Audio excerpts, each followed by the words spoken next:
நம்ம சேனலில் பீட்ஸ் வச்சு நிறைய புட்டாஸ் பார்த்துருக்கோம். இன்றைக்கி 7 பீட்ஸ் வச்சு சிம்பிளாக எப்படி புட்டாஸ் போடுறதுன்னு பார்க்கலாம் வாங்க. நான் துளி பிராண்ட் நைலான் த்ரெட் தான் யூஸ் பண்ணியிருக்கேன். ஃபர்ஸ்ட் இந்த மாதிரி 3 பீட்ஸை லோட் பண்ணிக்கிட்டு 1 by 1 கண்டினியூவாக அப்படி ஸ்டிச் பண்ணிவிட்டு வாங்க. இந்த மாதிரி ஸ்டிச் பண்ணிக்கிட்டு பக்கத்தில் ஒரு குட்டியாக ஒரு செயின் ஸ்டிச் போட்டுக்கோங்க. நெக்ஸ்ட்டு ரைட் ஹேண்ட் சைடில் டர்ன் பண்ணிவிட்டு அகெயின் அதுக்கு பக்கத்தில் குட்டியாக ஒரு ஸ்டிச், அகெயின் அதுக்கு பக்கத்தில் பீட்ஸ் வச்சு ஒரு ஸ்டிச்.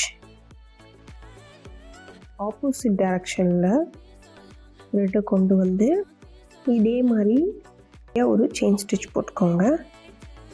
சென்டரில் ஒரு பீட்ஸ் வச்சு ஒரு ஸ்டிச், அகெயின் அதுக்கு பக்கத்தில் பீட்ஸ் வச்சு ஒரு ஸ்டிச் கொடுத்துட்டு லாஸ்ட்டில் எண்டு நாட் கொடுத்து க்ளோஸ் பண்ணிக்கலாம். இந்த புட்டாஸ்லாம் பார்த்தீங்கன்னா ஸ்லீவ்ஸில் ஃபுல் டிசைன்ஸாக கொடுக்கும்போது உங்களுக்கு சிம்பிள் அண்ட் கிராண்ட் லுக் கிடைக்குங்க. ட்ரை பண்ணி பாருங்கள். அண்ட் மோர் வீடியோஸ்க்கு நம்ம சேனலில் லைக் பண்ணுங்கள், ஷேர் பண்ணுங்கள், மறக்காமல் சப்ஸ்கிரைப் பண்ணுங்கள். தேங்க்யூ ஃப்ரம் மாரி ஈஸி.